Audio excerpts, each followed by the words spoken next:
Can you talk to us a little bit about like why revamping the notes the way you did? Maybe like, thought process in What a great revamping the question, notes. Will. Well, obviously. So someone reads. There's a good amount of notes. Oh, it's good. On Sundays, it's a big opportunity for us to hear from God and to apply it to our lives. And so I just want to give something that will help people make the most of that. And what I recognized in the notes that I gave before, it probably was too much and a little scattered.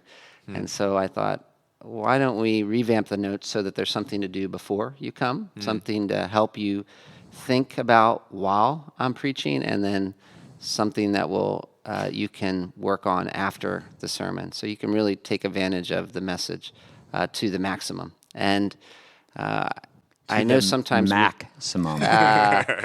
So the pre-sermon that stuff is neat to do yourself. Just get your mind rolling. Also, it's good to do with your kids. We're trying to do that with our children. Sometimes I almost forget, even though I'm the one who writes it, until we're on our way to church. But it's hopefully simple enough that you could do that with your kids even on the way to church.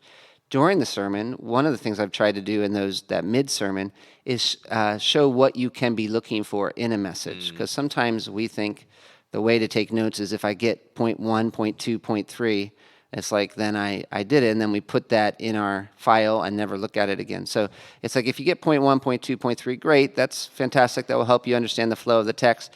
But even more than that, when you come to a sermon, you don't want to just be a hearer, you want to be a doer.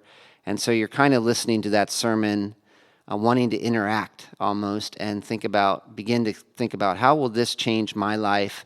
And so I try to give some questions that would lead you towards that as you're listening. It's hard to do that as you're listening, but just to show you what you can be listening for. And then I've heard of people who have done this. After Sunday's over on a Wednesday or so, they'll go back to the passage and maybe take some of those questions that I give there and just reflect on what was preached. And do I remember it? And then have I made some steps forward in applying it to my life? I like this format.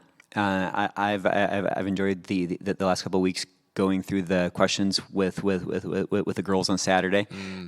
But I also like, and this just might be me being bizarre, that you don't feel like you spoil the sermon. So it's kind of nice. It kind of like builds anticipation for it, rather than where the longer brief. You could be like, I don't want to spoil it, because really the preaching of the word, like that might sound crazy. You want to spoil it, but you do. It's not that you want to be surprised by it, but it is exciting, right? And so it's exciting to see how we're going to be fed. You know what the basic ingredient is. You've read it, and it's so nice if you're reading it the night before because you scratch your head a little bit. And you're like, okay.